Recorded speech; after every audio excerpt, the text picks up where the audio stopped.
कार्यक्रम संगीत सरिता।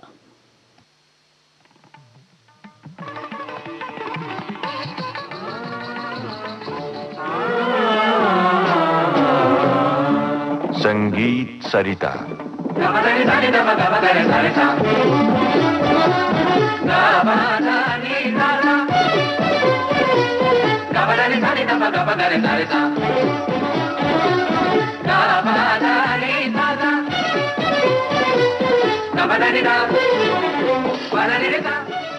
संगीत सरिता कार्यक्रम में आज आप सुनेंगे श्रृंखला हमारे संगीत की धरोहर की दूसरी कड़ी। इसमें सुप्रसिद्ध गिटार वादक पंडित बृजभूषण काबरा से बातचीत कर रही हैं श्रीमती साधना भट्ट। ये कार्यक्रम हमें आकाशवाणी अहमदाबाद केंद्र के सौजन्य से प्राप्त हुआ। आज संगीत सरिता में काबरा जी और मेरा आपको सबको नमस्कार। काबरा जी, आज हम बात करेंगे लोक संगीत के ही बारे में, पर लोक संगीत का जन्म जैसे आपने पिछली बार बताया था जी, उसका जन्म हुआ लोकमानस के साथ और प्रकृति के साथ। तो लोक संगीत और इसका जो प्रथम चरण रहा होगा वो कैसा रहा होगा? देखिए, आदि मानव ने प्रकृति के अंदर अलग अलग ध्वनियां सुनता आया, सुनता रहा है, और हमारे भारत के पुरातन शास्त्रों के अंदर तो हर चीज का उद्भव ही नाद से हुआ है। ये संसार का प्राकृत्य भी नाद का स्फुट ही मानते हैं। फिर हम जिनको अपने प्रथम देवता मानते हैं, जो भी मानते हैं, वो सभी नाद से जुड़े हुए हैं। विद्या की देवी सरस्वती तो वो वीणा लिए, आज ओमकार स्वरूप शिव जी का ध्यान करते हैं तो डमरू और लय के प्रतीक जैसे उनको समझते हैं। भक्ति मार्ग के सूचक नारद जी तो वो सब रागों के रचयिता अपने उनको मानते हैं। तो भारत की संस्कृति के अंदर तो स्वर का और लय का, और जैसे कि आज मानव ये समझ रहा है कि जीवन में इन दो चीज के बिना जीवन का कोई अस्तित्व नहीं होता। वो पैदा होता है तो हम पहले उसके स्वर की प्रतीक्षा करते हैं। जब अपना प्रथम स्वर उसका सुनाई पड़ जाता है तब उसकी नाड़ी देखते हैं कि उसकी लय कैसी है। तो ये तो जीवन का एक अभिन्न अंग है और ये इसका प्रवाह हमेशा चलता रहता है। सामाजिक व्यवस्थाओं के अनुसार उसके अंदर परिवर्तन आते रहते हैं, लेकिन ये तो कभी न रुकने वाला स्रोत है। तो काबरा जी, इसका मतलब ये हुआ कि प्रकृति की ध्वनि से उद्भव हुआ लोक संगीत और लोक संगीत से उद्भव हुआ शास्त्रीय संगीत। तो क्या बताएंगे श्रोताओं को कि ये लोक संगीत या लोक साहित्य ये किस तरह से भिन्न है शास्त्रीय से?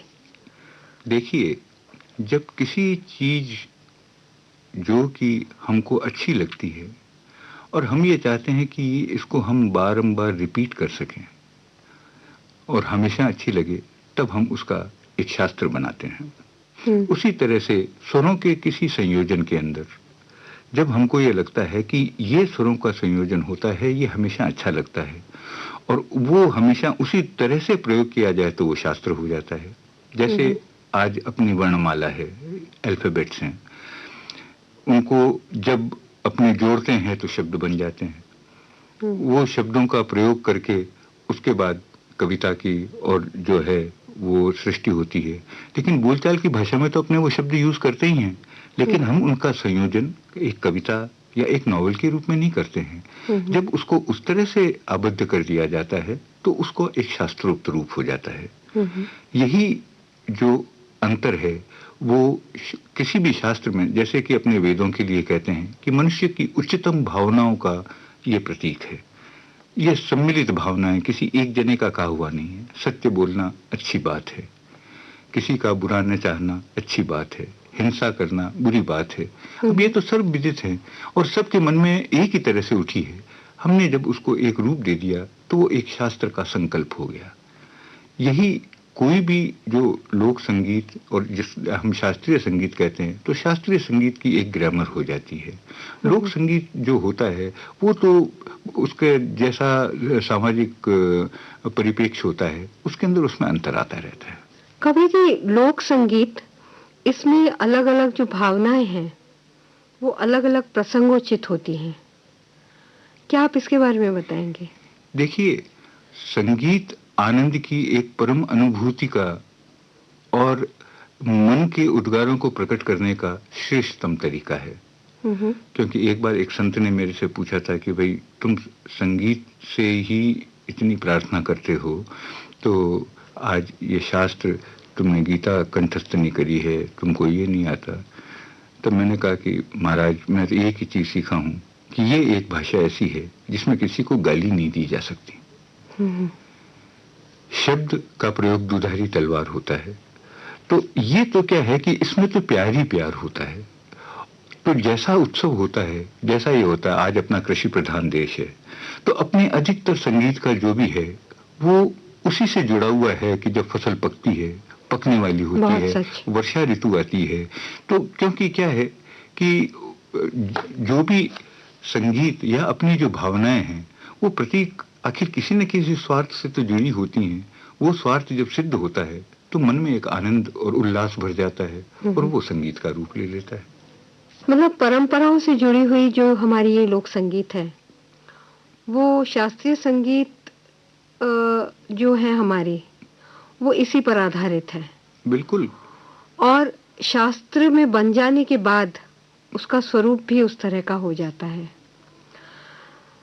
तो क्या आज जो लोक संगीत है वो आज तक हमारे लोगों के दिलों में विराजमान है और प्रदेश प्रदेश के अपने अपने गीत वो लोगों के दिल में अभी तक बसे हुए हैं? क्या इसके बारे में आप बताएंगे? जो हमारी भावनाएं जिन चीजों से जुड़ी हुई हैं, आज हम गीता को एक प्रधान ग्रंथ मानते हैं, रामायण को मानते हैं, सब कुछ, लेकिन जीवन के अंदर दिन रात हम उनका उपयोग नहीं करते हैं। जीवन तो जीवन की धारा की तरह से बहता रहता है, लेकिन जब हम ये चाहते हैं कि हम कुछ अच्छी भावनाओं का अध्ययन करके, एक सुगठित भावनाओं का जब अध्ययन करें, तब हम उन ग्रंथों का अध्ययन करते हैं। उसी तरह से एक तो जीवन का संगीत होता है और एक जब हम उसको इस तरह, इस रूप में देखना चाहें कि जो हमेशा एक रूप में ही आता है, तब हम शास्त्रीय संगीत की तरफ, मतलब वो जब परिपक्व हो जाता है, वो परिपक्व हो जाता है। पर उस परिपक्वता के अंदर सबसे बड़ी कमजोरी एक ही होती है कि जो ही कोई चीज स्थिति पे आ जाती है, जब वो परफेक्ट हो जाती है, तब आदमी उससे घबरा जाता है। श्रोताओं, आइए हम आपको सुनवाते हैं कुछ लोक संगीत पूर्वांचल से, उत्तरी पहाड़ों से, राजस्थान से और मैदानी प्रदेशों से।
चादर बिछाने पानी भरमिए ढकन क्या लेना हो। चिट्ठी चादर बिछाने पानी भरमिए ढकन क्या लेना हो। काली दौड़ बिछाने पानी परोईता बायर सराहना हो। काली दौड़ बिछाने पानी परोईता बायर सराहना हो। बामणा रेया छोरू आओ बे माने बढ़िया हो। बामणा रेया छोरू आओ बे माने बढ़िया हो।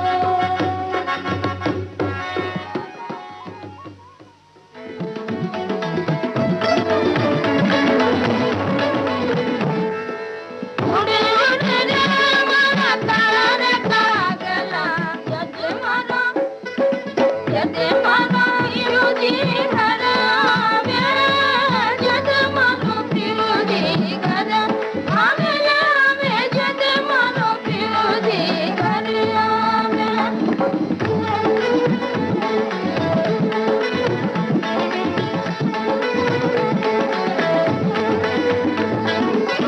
खीर खान राज मन जीवा।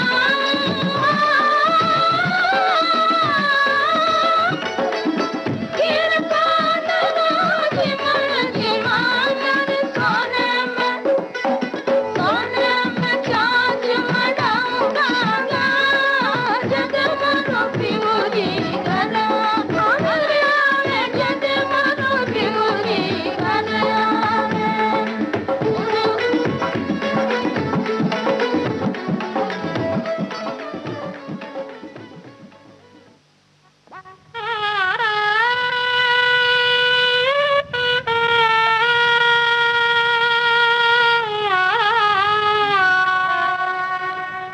बिरहा के पतिया से धरा के ला छतिया नाही अइले पिया बा हमार। हाय रे दैबा तू मारी दिहले मतिया कि कोने लिहले पियवा लोहार। बारकी गोतिनिया के तान माँ के बतिया पतिया रोई रोई ना। बारकी गोतिनिया के तान माँ के बतिया पतिया रोई रोई ना। से लिखा बेराज मतिया पतिया रोई रोई ना। से लिखा बेराज मतिया पतिया रोई रोई ना।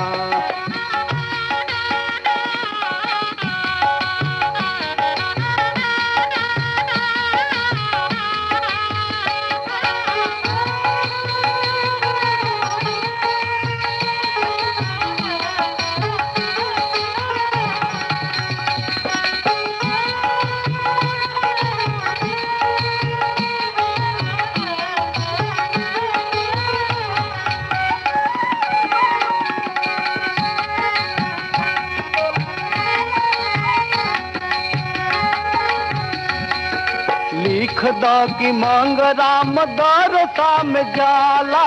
लिख दो कि मांग राम दरसा में जाला। एक दिन मौलवी के चुराई ले ताला। एक दिन मौलवी के चुराई ले ताला। ओ करा के मिल ले तीर गुन मसान घटिया पतिया रोई रोई ना। ओ करा के मिल ले तीर गुन मसान घटिया पतिया रोई रोई ना। से लिखा बेराज मतिया पतिया रोई रोई ना। से लिखा बेराज मतिया पतिया रोई रोई ना। हमारे संगीत की धरोहर। अभी आपने इस श्रृंखला की दूसरी कड़ी सुनी। इस कार्यक्रम में सुप्रसिद्ध गिटार वादक पंडित बृजभूषण काबरा से बातचीत कर रही थीं श्रीमती साधना भट्ट। ये कार्यक्रम आकाशवाणी अहमदाबाद केंद्र के सौजन्य से प्राप्त हुआ।